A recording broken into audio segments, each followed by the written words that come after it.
Hola nuevamente, vamos a continuar con la segunda clase. En la clase pasada vimos cómo se clasifican los fármacos, el uso de la DCI para nombrarlos y sus propiedades físico-químicas. También vimos que es importante la solubilidad del fármaco en agua para su disolución en el organismo. Ahora vamos a terminar ese capítulo con las intervenciones químicas que nosotros podemos realizar en las fases en la acción de un fármaco. Por ejemplo, en la fase farmacéutica, para obtener la forma farmacéutica apropiada, el comprimido, la cápsula, el supositorio apropiado para nuestro fármaco, nosotros podemos hacer intervenciones químicas para facilitar su absorción, optimizar la distribución, incrementar la estabilidad química, que es importante para la fecha de vencimiento que le damos a nuestros fármacos, ¿cierto? También en la fase farmacocinética, nosotros podemos hacer intervenciones químicas para tener un mejor control de la biodisponibilidad que está relacionado con el ADME. También en la fase farmacodinámica, es decir, ya cuando el fármaco está interactuando con nuestra proteína blanco, podemos hacer intervenciones químicas al farmacóforo, ya sea para maximizar su potencia, también para hacer la molécula más selectiva y así evitar efectos adversos, y también podemos minimizar la toxicidad debido a estas intervenciones químicas que nosotros podemos realizar. ¿Cómo incrementamos nosotros la solubilidad de nuestro fármaco o principio activo con una intervención química? Lo más común que se realiza es la formación de sales, aprovechando algún grupo funcional ácido o básico para formar nuestra sal, que se puede hacer con iones inorgánicos u orgánicos. Aquí tenemos una tabla con aniones inorgánicos como el clorhidrato, el sulfato, el fosfato y estos aniones que son orgánicos ya con estructuras carbonadas. También aquí vemos ejemplos de cationes con sodio, el calcio y también los orgánicos como la benzatina y la procaína. Aquí tenemos un ejemplo de este fármaco que se utiliza para inducir el sueño, el Zolpidem, que viene en su forma de tartrato. Y aquí vemos que como es un diácido, nuestro tartrato, puede formar aniones con dos moléculas de Zolpidem, con dos de sus nitrógenos básicos. Ojo aquí en distinguir bien cuál es el nitrógeno básico. Esta es una amida, así que no es básica. Así que uno de estos dos que tienen sus pares de electrones disponibles va a estar en su forma positiva para formar aquí la sal con el tartrato. Otra forma de aumentar la hidrosolubilidad de nuestros fármacos es mediante la unión covalente de grupos solubilizantes. Y vamos a revisar las estrategias que hay para la solubilización de nuestro fármaco. La primera es la forma en que se unen estos grupos solubilizantes, las cuales pueden ser reversibles a través de la formación de ésteres, péptidos, glucósidos, los cuales una vez en el organismo estos pueden ser hidrolizados por enzimas como las esterasas o las amidasas. Esto nos lleva a la formación de profármacos. Más adelante vamos a ver su definición. La otra forma de unión es mediante uniones irreversibles, ya utilizando oxígenos, por ejemplo, de algún fenol o aminas para adicionar grupos alquilos. Y también nosotros podemos adicionar enlaces alquílicos, enlaces carbono-carbono, por ejemplo, utilizando un grupo funcional, un doble enlace, en cual podamos seguir agregando grupos carbonos hacia ellos. En estos tipos de unión, una vez que son metabolizados por alguna enzima, estos fármacos no vuelven a la forma de partida, no vuelven al fármaco original. Entonces, en este tipo de estrategias para solubilizar, estamos cambiando un poco el farmacóforo y para ello tenemos que realizar nuevamente todos los estudios clínicos que pide la FDA para ver la seguridad y la eficacia de este fármaco, ya que con estas uniones que son irreversibles estamos formando una entidad diferente. En el organismo no va a volver al fármaco de partida, sino que estamos creando prácticamente un nuevo fármaco derivado de otro que era menos soluble en agua. También dentro de las estrategias para la solubilización hay que tomar en cuenta el lugar donde se va a unir nuestro grupo solubilizante. Desde el punto de vista químico, estamos hablando de los grupos funcionales reactivos que tenga nuestro fármaco. Aquí tenemos una lista de ejemplos. Los anillos aromáticos que pueden sufrir ataques electrofílicos y de esa manera podemos agregar una cadena solubilizante. Los grupos carbonilos y los dobles enlaces que estén conjugados, también podemos agregar grupos solubilizantes mediante ataques nucleofílicos. Ahora, nuestro fármaco también puede tener grupos como alcoholes, aminas, sulfidrilos, grupos ácidos que actúan como entidades nucleofílicas y ellos pueden realizar un ataque nucleofílico para quedar con una cadena solubilizante. Ahora, desde el punto de vista farmacológico, es importante realizar nuestras adiciones de estos grupos en partes de la molécula que no estén involucradas en su mecanismo de acción. Es decir, no debemos cambiar el farmacóforo, ya que esto nos puede llevar a la pérdida de actividad de nuestro fármaco.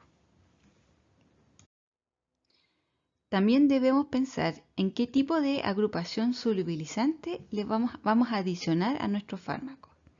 Cuando hablamos de qué tipo de grupos nos podemos referir al tamaño de este o a su carácter ácido-base.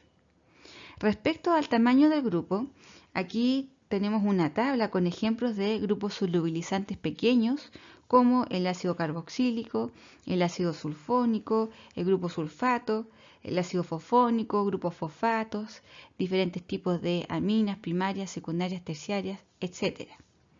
Y aquí vemos los grupos solubilizantes de mayor tamaño, que como pueden ver, tienen cadenas carbonadas entre medio de distinta longitud. Y generalmente estos grupos terminan con una agrupación ácida al final. Ahora, con respecto al carácter ácido-base del grupo solubilizante, se pueden adicionar cadenas ácidas, por ejemplo, ácido carboxílico.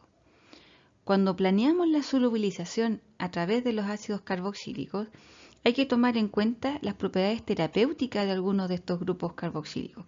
Por ejemplo, todos los ácidos arilacéticos poseen actividad antiinflamatoria.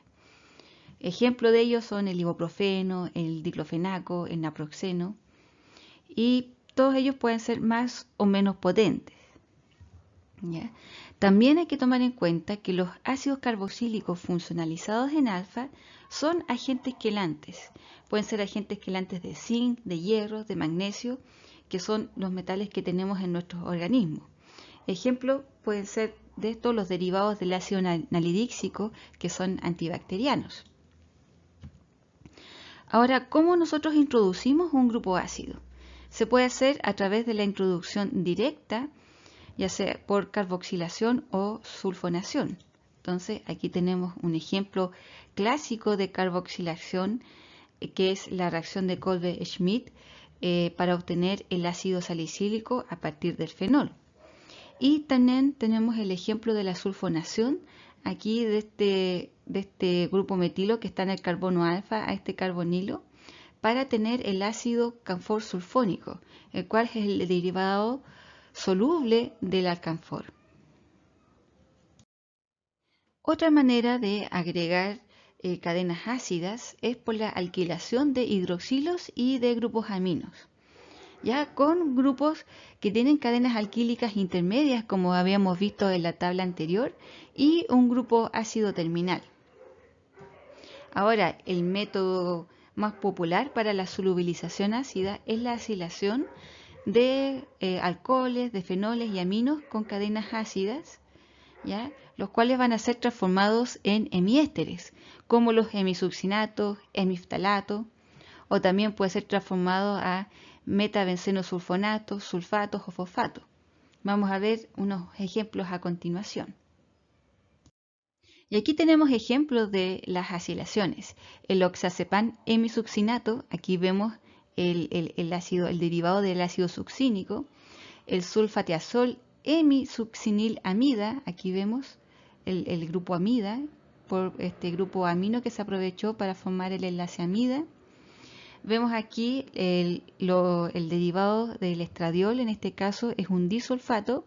Se aprovechó en este caso el hidroxilo de este fenol para agregar el grupo sulfato y este alcohol secundario para agregarlo. Y así se hizo a esta hormona soluble en agua. Y aquí tenemos este caso, la adición de este grupo fosfato en este NH que había aquí, que es de carácter ácido al estar rodeado por un carbonilo y un grupo amino por este lado. Se puede agregar aquí un grupo fosfato y hacer este compuesto, se llama fosaprepitant, soluble en agua.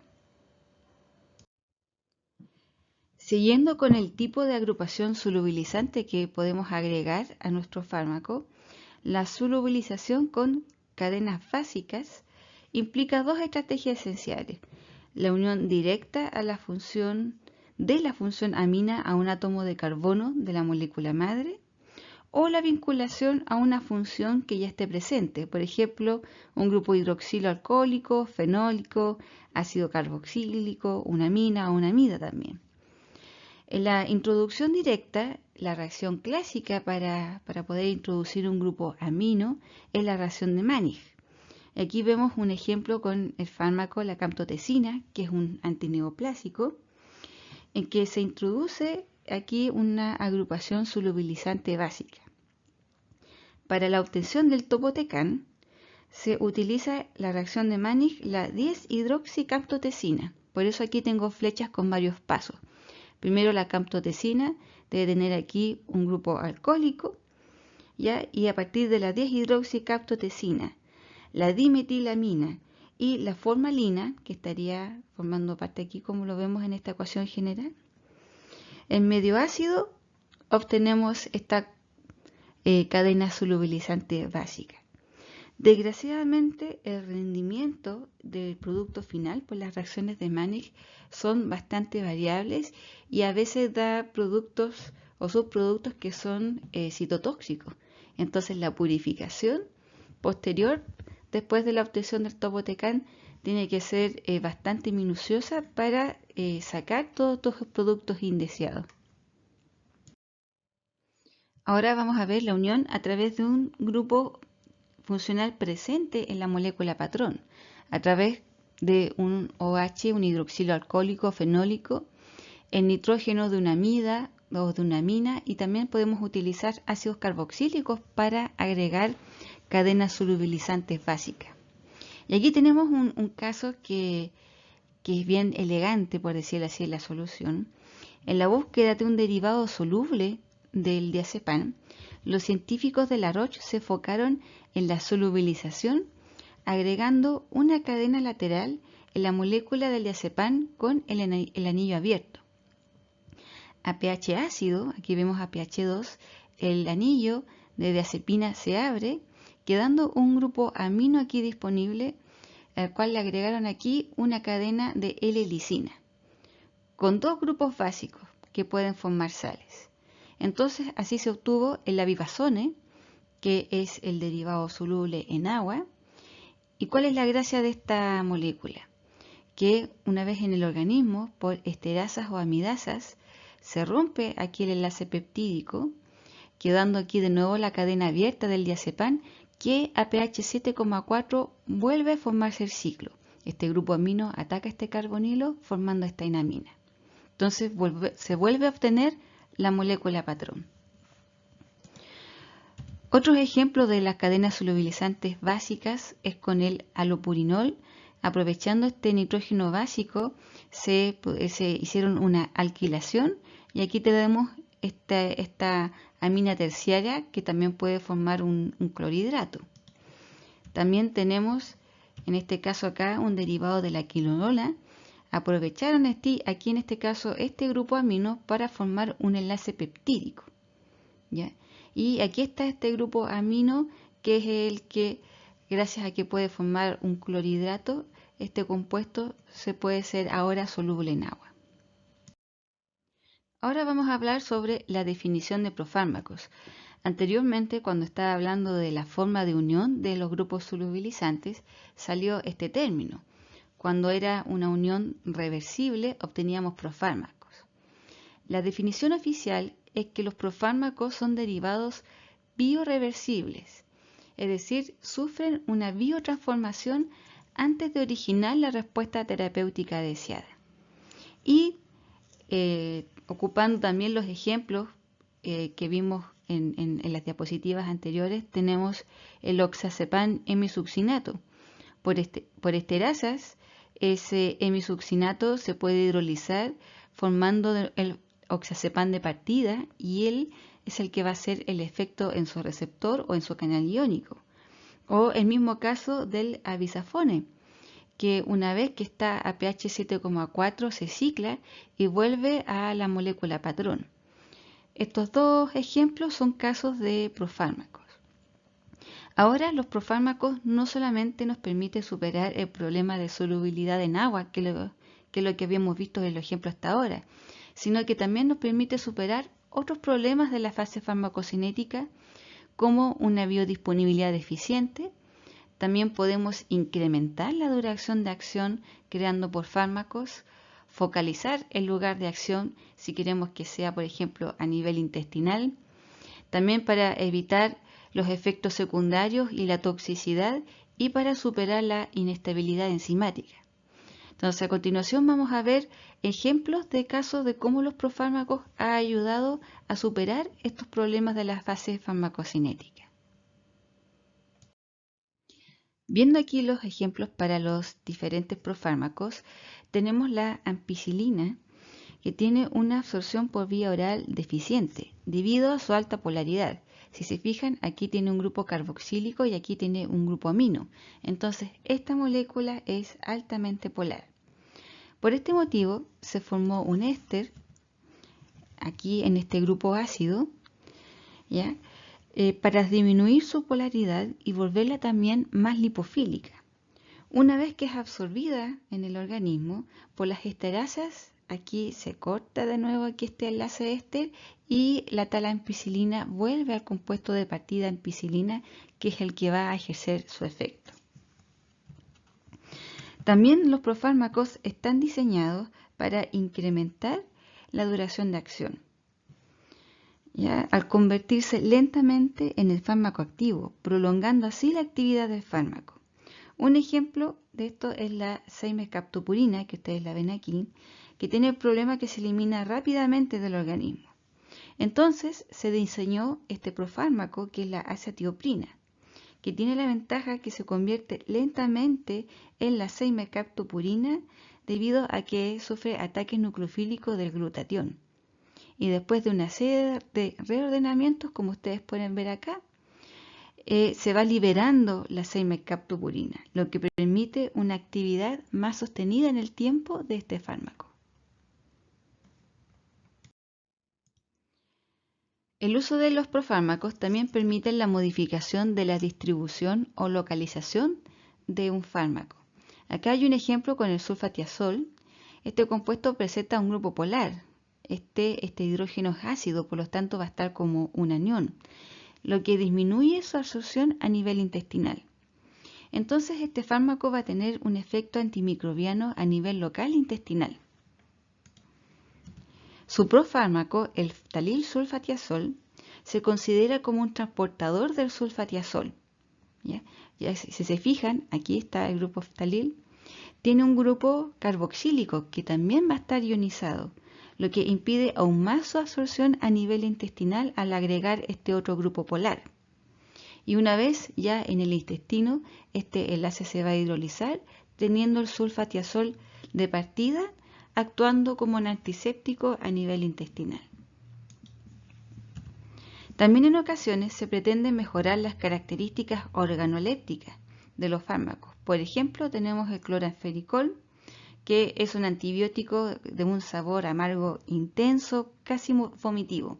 Una gota no la alcanzas a tragar.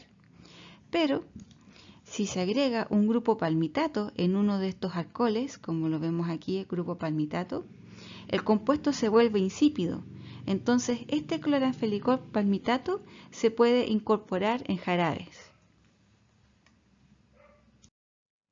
Pasando ya a otro capítulo de esta clase, vamos ahora a estudiar las interacciones fármaco-receptor.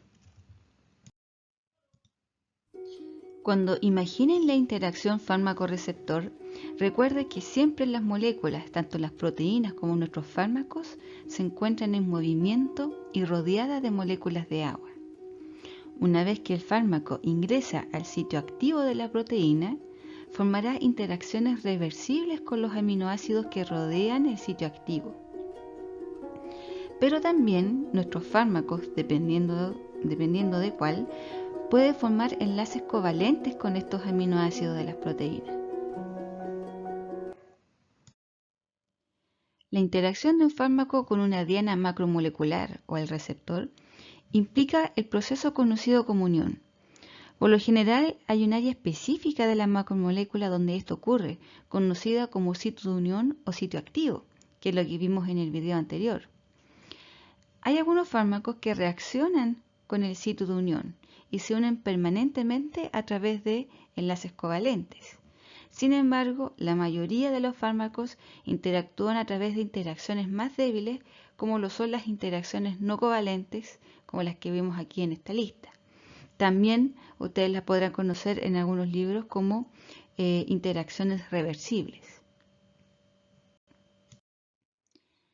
Las interacciones covalentes constituyen el enlace con mayor fuerza en la escala de energías de interacción entre dos moléculas, con valores que oscilan entre 200 a 400 kJ por mol.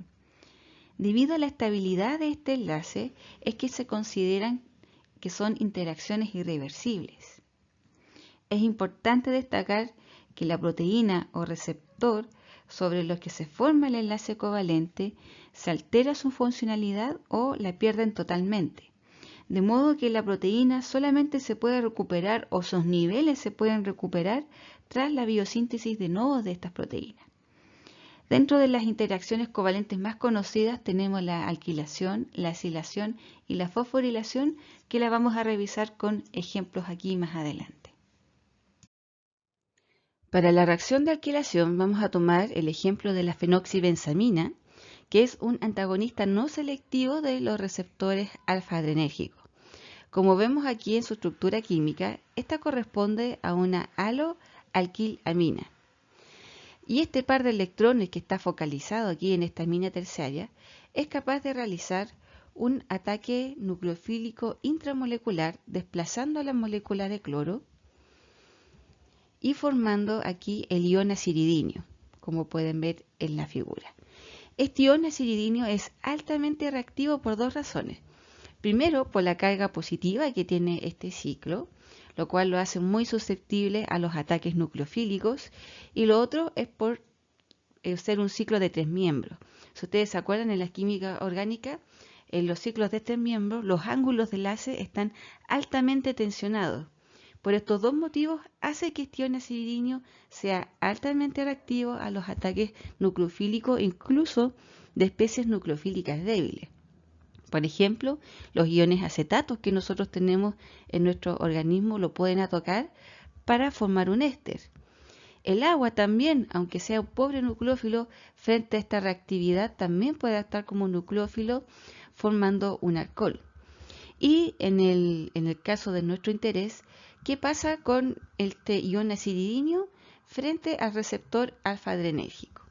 Se ha reportado que un residuo de cisteína en el tercer dominio transmembrana de este receptor está más disponible o libre para realizar un ataque nucleofílico al ion aciridinio, uniéndose de esta manera esta especie de manera irreversible al receptor, perdiendo la funcionalidad de este receptor.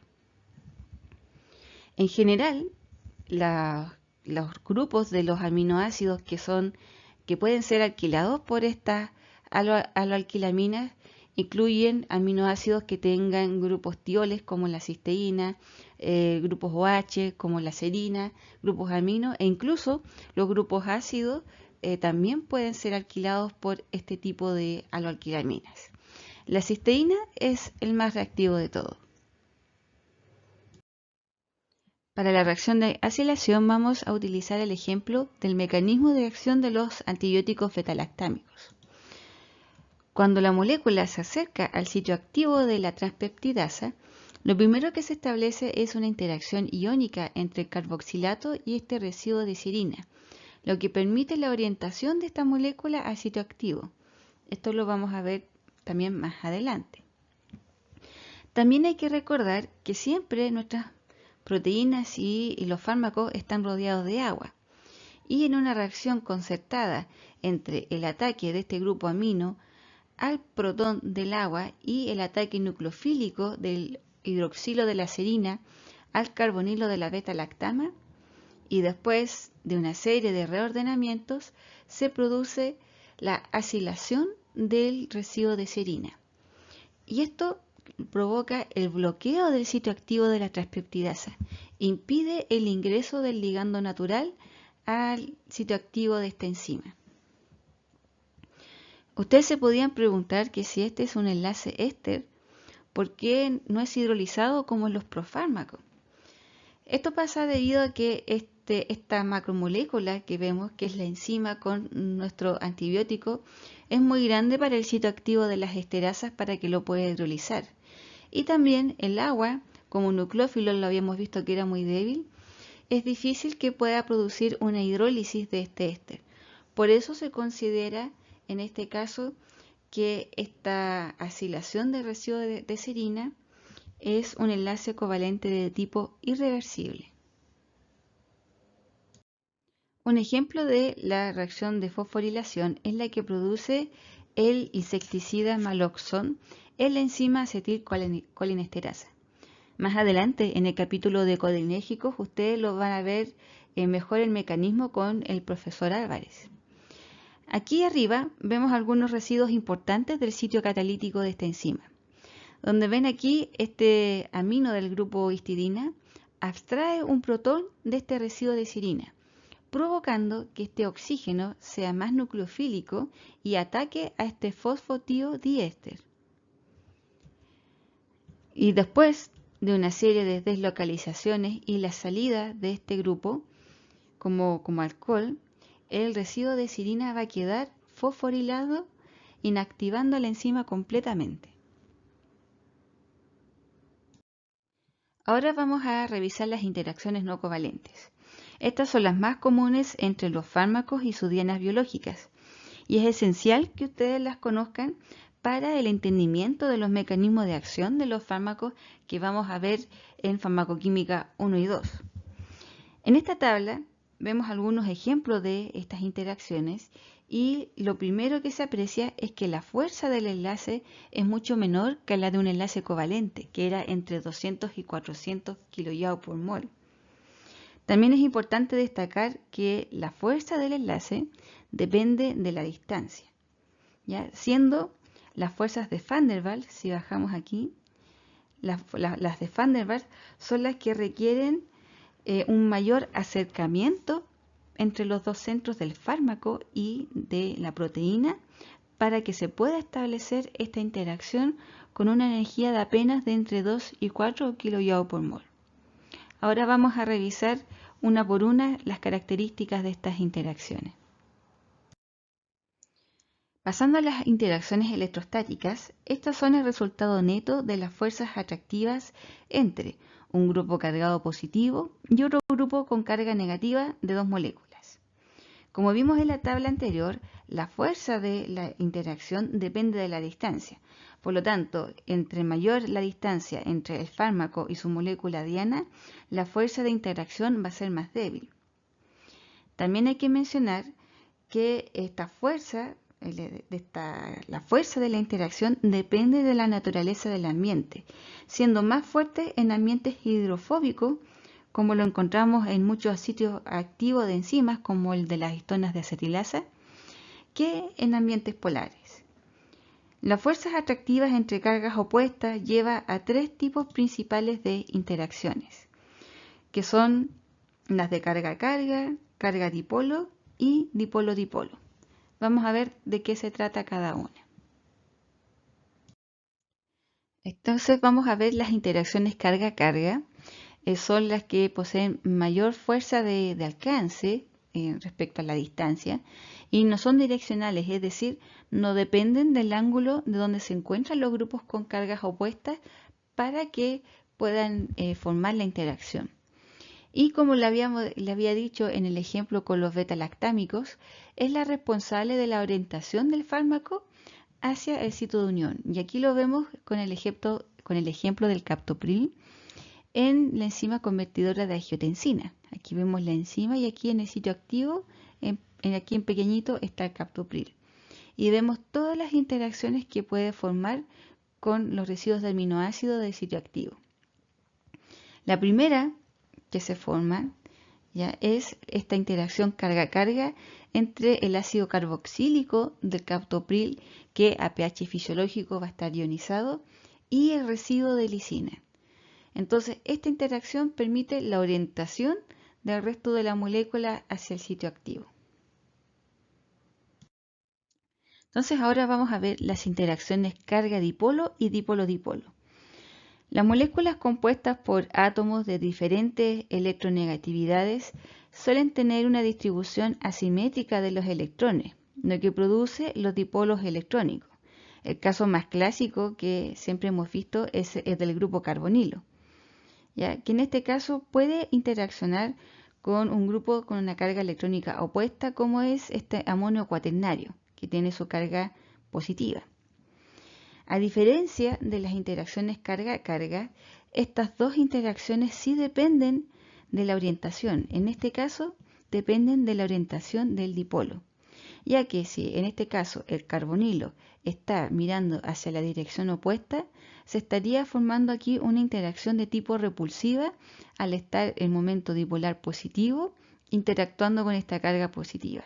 Entonces aquí estaríamos formando una repulsión, cosa que no favorece para la unión de nuestros fármacos al sitio activo. En las interacciones dipolo-dipolo dependen de la orientación mutua de estos dipolos. Aquí vemos el ejemplo de nuevo del carbonilo, de esta amida, que en este caso está interaccionando este delta positivo del carbono con este momento dipolar negativo de la piridina, ¿ya? Y un ejemplo de cómo se establecen estas interacciones en el fármaco Saleplon, vemos aquí que interactúa con un ácido carboxílico, esta es una interacción carga-dipolo con el carbonilo de esta amida, y este grupo ciano, que también tiene su momento dipolar, va a estar interaccionando con este momento dipolar negativo de este residuo de serina. Las interacciones iónicas entre las proteínas y los fármacos son posibles en la medida en que las especies iónicas estén fuertemente presentes en la proteína y en los fármacos a pH fisiológico. ¿Ya? Los grupos ácidos, como las cadenas laterales de los ácidos carboxílicos, del ácido aspartico y del aminoácido del ácido glutámico, van a estar fuertemente ionizados, van a estar preferentemente ionizados a pH fisiológico, como ustedes pueden ver aquí, ¿ya? ¿Y quiénes proporcionan ahora los entornos catiónicos? Es la protonación de los grupos amino de los residuos de arginina, lisina, glutamina y después ya en menor medida la asparagina y la histidina, ¿ya? Estos aminoácidos, ustedes tienen que saber muy bien cuáles son los grupos ácidos que van a estar en su forma aniónica, cuáles son los aminoácidos que se encuentran mayormente en su forma catiónica, para establecer las interacciones con los fármacos. Lo tienen que ahí manejar para los controles y las pruebas aquí que vamos a hacer en farmacoquímica. Entonces ahora vamos a revisar las interacciones de enlaces de hidrógeno, también conocidos como puentes de hidrógeno. Habíamos hablado de ellos en la clase pasada, pero ahora los vamos a pasar con mayor detalle. Como recordarán, los enlaces de hidrógeno son interacciones específicas de corto alcance y son direccionales. Se producen entre un átomo de hidrógeno unido a un átomo electronegativo, generalmente nitrógeno, oxígeno o azufre, ¿ya? Y otro átomo electronegativo. A diferencia de las otras interacciones intermoleculares, aquí se produce una interacción de orbitales entre las dos moléculas. El orbital que contiene el par solitario de electrones de este átomo electronegativo interactúa con el orbital del grupo donante de enlace de hidrógeno. Ahora vamos a ver de qué depende la fuerza de esta interacción de enlazamiento de hidrógeno. Primero, va a depender de la orientación óptima, ¿ya? Como vemos aquí, entre el grupo donor de enlace de hidrógeno y el grupo aceptor tiene que haber un ángulo de 180. Ese es el ideal. Con ángulos de 180 nosotros vamos a obtener los puentes de hidrógeno más fuertes. Como vemos en este caso, el donor de puentes de hidrógeno sería el ion imidazolio y el aceptor sería el ion acetato. Cuando el orbital de este grupo donor está apuntando directamente en esta dirección de 180 al par solitario de electrones del ion acetato, vamos a tener los puentes de hidrógeno con una fuerza de interacción más fuertes. Ahora bien, también vamos a encontrar ángulos de enlaces que van variando.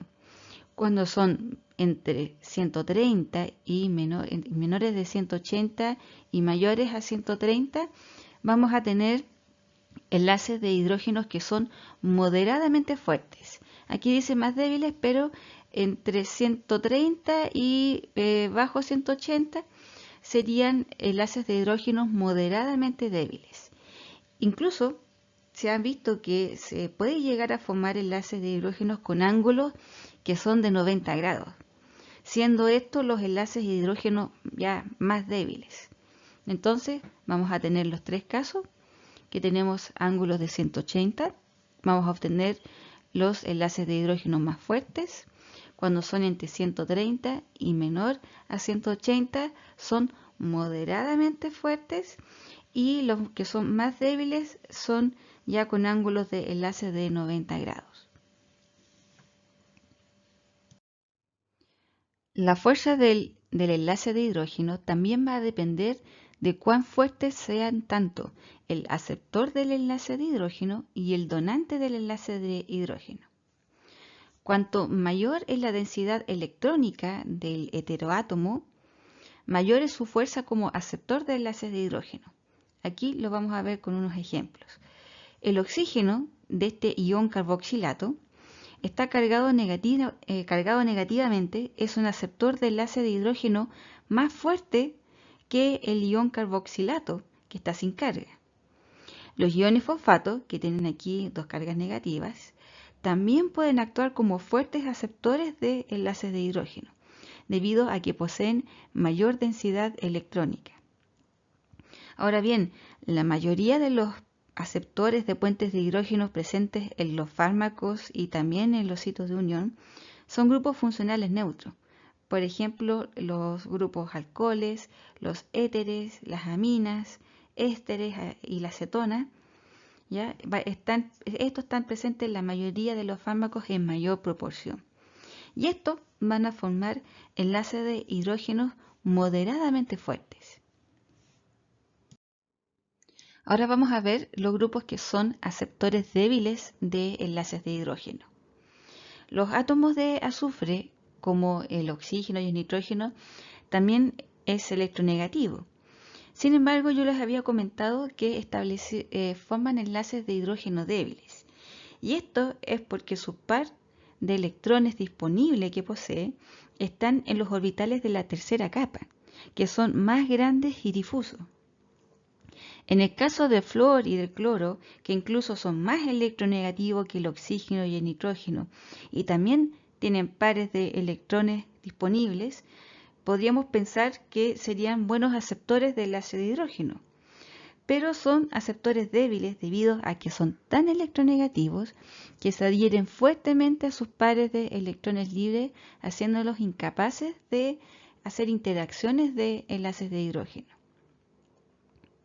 En este caso, en cuanto a los anillos aromáticos y alquinos, se propuso que sus sistemas pi son regiones de alta densidad electrónica y pueden actuar como aceptores de puentes de hidrógeno. Sin embargo, la densidad de estos sistemas es difusa, como lo que pasa con el átomo de azufre. Y por lo tanto, la interacción de puentes de hidrógeno también es mucho más débil. Por esto es que en general en los libros o cuando ustedes han visto en otras clases no se nombran estos grupos para la formación de puentes de hidrógeno, porque son muy débiles la fuerza de las interacciones de estos enlaces de hidrógeno que pueden formar. Ahora también les quiero mostrar que hay otros efectos que pueden influir en si un átomo es un buen aceptor de puentes de hidrógeno. Aquí tenemos una amina terciaria, el grupo nitrógeno habíamos visto que es un buen aceptor. En este caso tiene su par de electrones localizados aquí en el nitrógeno, va a ser un buen aceptor. Pero si lo comparamos con la amida, también tiene un átomo de nitrógeno y una anilina, estos dos actúan como pobres aceptores o débiles aceptores de puentes de hidrógeno. ¿Por qué? Porque en estos casos el sistema está conjugado y el par de electrones que tiene aquí el grupo amino disponible se puede deslocalizar para formar estructuras resonantes. Lo mismo que la anilina. La anilina puede deslocalizar su par de electrones y formar estructuras resonantes. Entonces va a estar menos disponible este par de electrones para formar o participar en un enlace de hidrógeno comparado con la amina terciaria cuyo par de electrones está aquí focalizado. La fuerza de la interacción de los enlaces de hidrógeno también depende de los grupos donantes de puentes de hidrógeno. Los buenos donantes contienen un protón deficiente en electrones unidos al oxígeno o al nitrógeno. Son los más comunes que encontramos tanto en los fármacos como en los sistemas biológicos. Cuanto más deficiente en electrones sea este protón, mejor va a actuar como un donante de enlace de hidrógeno. Aquí lo vamos a ver con un ejemplo. Vamos a comparar este ion amonio con una amina primaria y secundaria. El ion amonio va a ser un donor de puentes de hidrógeno más fuerte debido a que tiene una carga positiva. ¿Ya? Entonces ejerce una mayor atracción sobre los electrones que lo rodean, afectando también al hidrógeno. ¿Ya? Entonces va a hacer que este hidrógeno esté aún más deficiente en electrones comparados con el hidrógeno de una amina secundaria o una amina primaria. Por último, también les quiero mencionar que la fuerza del enlace de hidrógeno también depende de la distancia. Tienen en general un rango de distancia corto, que va desde 1,5 a 2,2 Armstrong. En algunos libros ustedes pueden encontrar que llega incluso a 2,5, 2,7. Pero este rango es el rango de distancia ideal. Si mayor es la distancia, vamos a tener enlaces de hidrógenos con fuerzas mucho más débiles. Y acá vemos dos ejemplos de interacciones fármaco-receptor a través de puentes de hidrógeno. Tenemos aquí el caso de la vancomicina, que se une selectivamente a péptidos que tienen un resto terminal de D-alanina, y lo hace a través de la formación de 5 enlaces de puentes de hidrógeno. Y esto impide posteriormente que la bacteria pueda seguir sintetizando la pared bacteriana. Aquí vemos otro caso. Vemos aquí que este fármaco tiene un grupo carboxilo. A pH fisiológico, recuerden que este estaría protonado y esta sería la primera interacción que le da orientación a esta molécula. Y posteriormente se forman las otras interacciones, por decirlo así, se establecen las otras interacciones que son de menor distancia, como estos 5 puentes de hidrógeno que puede formar este fármaco.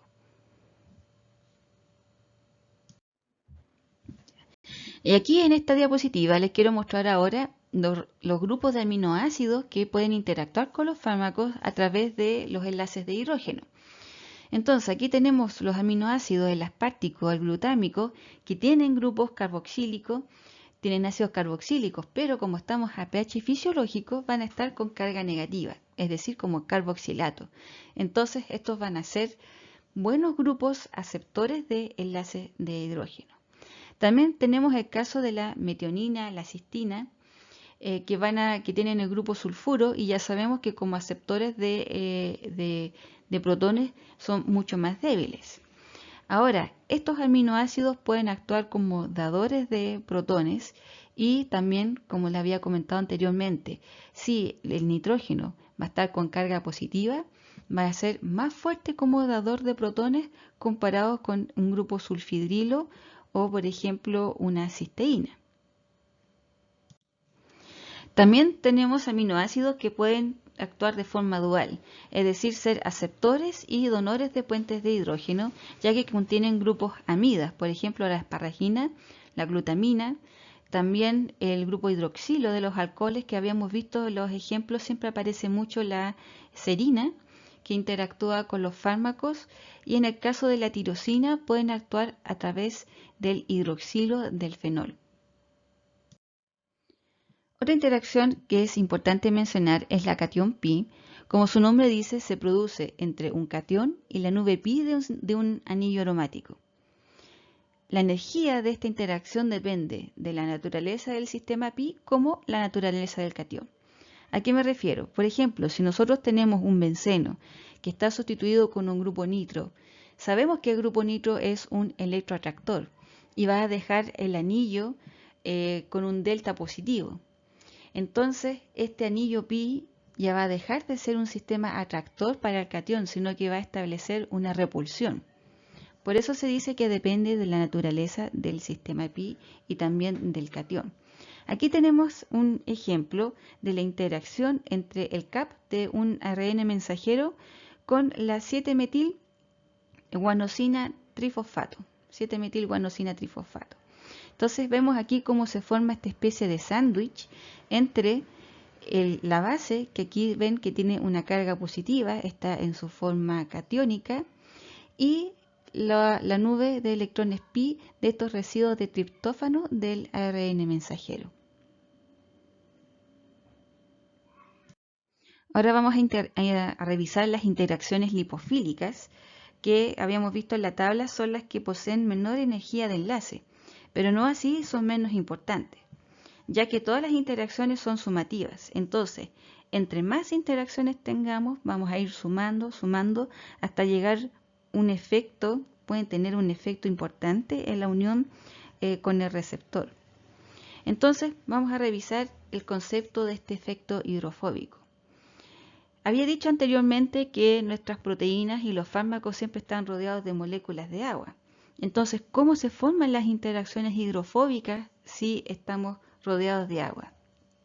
Aquí vemos en este ejemplo que me gusta mucho, cuando un fármaco apolar está en una solución acuosa, las moléculas de agua van a formar una capa muy ordenada alrededor de las zonas lipofílicas, mirando los hidrógenos hacia la zona lipofílica.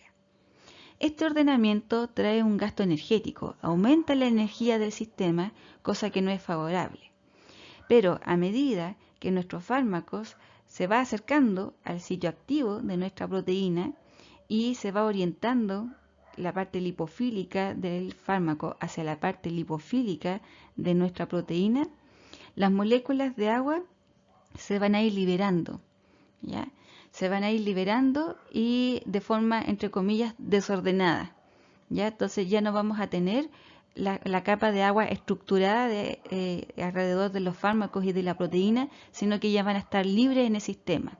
Entonces vamos a tener un incremento de la entropía. Entonces eso va a hacer que la energía del sistema sea óptima, empiece a disminuir, disminuye el gasto energético. Como ejemplos de las interacciones hidrofóbicas o lipofílicas, tenemos las interacciones de apilamiento pi-pi que se da entre dos sistemas aromáticos. Y estos pueden variar en respecto a la disposición. Pueden tener en forma de sándwich, ordenándose como libros, ¿ya? En paralelo, en forma de T, uno mirando en un ángulo distinto y el otro mirando en forma acostada, por decirlo así, o también el paralelo desplazado. También se pueden formar interacciones lipofílicas entre los grupos alquilos. Por ejemplo, en los aminoácidos que encontramos grupos alquilos están la valina, como ven aquí, y la leucina, la isoleucina. Pueden formar interacciones hidrofóbicas con cadenas alquílicas de nuestros fármacos. Y aquí vemos una interacción de PP, en este caso es PP stacking, entre un fármaco que está siendo aquí probado para el cáncer, está actuando en el sitio activo de la timidilato sintasa. Entonces vemos que está formando interacciones PP entre estos dos grupos aromáticos, ¿ya? Entre la deoxiuridina monofosfato y este aromático de nuestro fármaco, que sigue aquí más abajo y aquí está estableciendo, si se fijan, con un residuo de fenilalanina, otra interacción PP. Y por último, vamos a revisar las interacciones de Van der Waals. Estas son interacciones muy débiles que suelen tener una fuerza de enlace entre 2 a 4 kJ por mol.